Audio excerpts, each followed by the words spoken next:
All right, today we have a demo and unboxing for this super cool airbrush. Thank you to the brand who sent this to us for a possible review.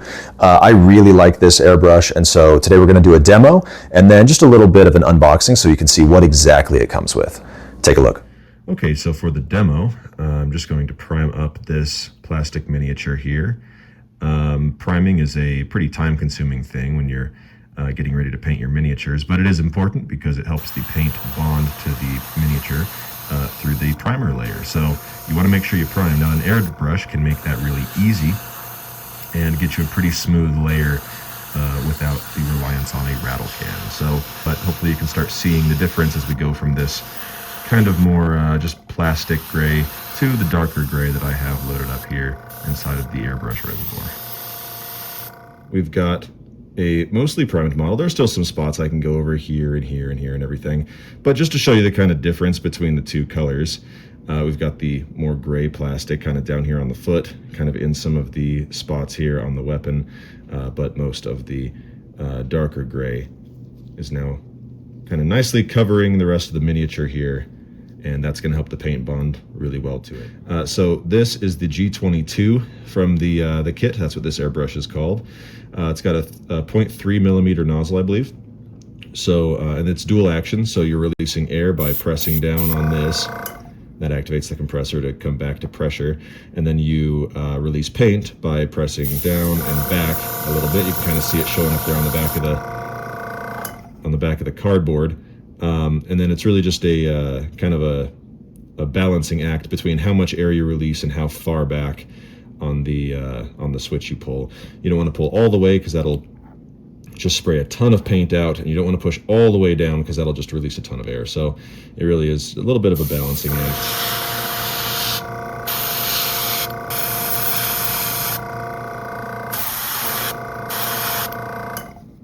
And there we go, that's our Necron Warrior here. He's ready for the rest of the production. That's just one of the many applications you can use this airbrush for. You can use it for not only priming, but for also base coating as well.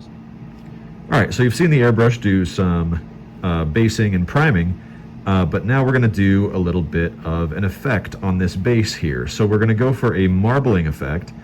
And to do that, I'm just using a base. It's black. I have a basically a dried out disinfecting wipe stretched out over it to just try to give it some of that kind of marbling kind of look. So just another thing the airbrush excels at, doing these types of effects.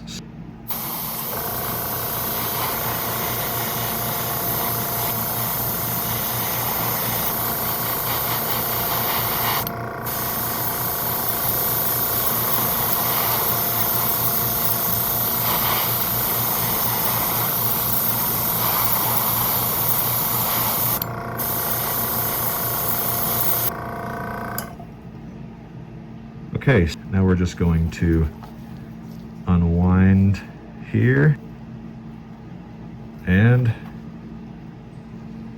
there we are. Get a little bit of a marbling effect on there, and super quick and easy way to do that. Obviously, you may want to add in some other colors, maybe some greens or some golds or something, so there's a little bit more production that you can do here, but as it stands right now, you could just wait for this to dry.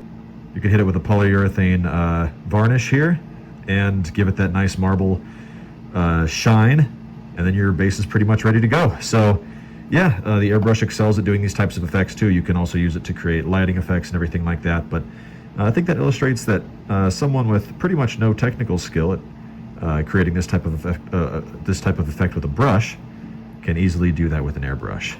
Now it's time to show you a little bit of what's in the box because there is a lot here.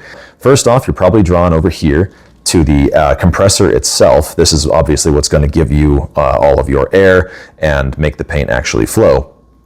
So up here, you've got a little pressure gauge, so you can set what the air pressure in the compressor is going to be.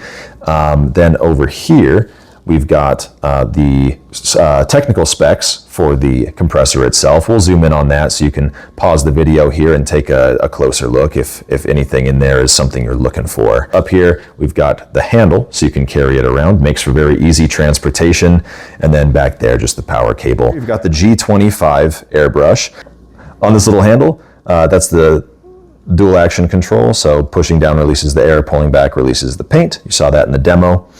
And then over here, we've got the G22. As you can see, there's a larger reservoir up here, and there's a lid for it as well down in here underneath the dropper. And this one's got a slightly larger nozzle tip on it, so you likely saw that in the demo as well. Over here, we've got our third airbrush. This one is a single action airbrush, so just pushing down releases the air and the paint. But it does come with its own hose. We've got a couple of extra glass containers up here with lid attachments. So there's that one. And then here is another lid that you can use. You can spray directly out of these. You attach them to the bottom of the airbrush up there. Here is your air hose. This you saw sticking out of the bottom of the airbrush itself. That obviously is going to move the air from the compressor to the brush. And then we've got some cleaning pipes right down here. Keeping your airbrush clean is obviously super important, as you don't want paint drying and gumming up your brush. Then over here, we've got a holder. You can stick the brushes inside of those. Makes for very easy storage and very easy accessibility if you need to swap brushes on the fly. And over here, they did include a nice color wheel, which is super great for people like me who are color challenged and don't really know what any of these things, any of these pigments mean. Then on the back, we've got just a little bit here too that show different ratios and gradients, just in case you're trying to go for maybe more of a monochromatic scale or something like that. Then up here, we just included, they included the instruction manual. This is for the compressor itself, and then this how-to is for the brushes. That's the demo, that's the brief unboxing here. I hope that kind of illustrates a little bit of what you can do with this kit. I am by no means an expert with an airbrush at all, so if I can do something with it, I imagine you probably can too. So I hope this helped, and check it out if you're interested.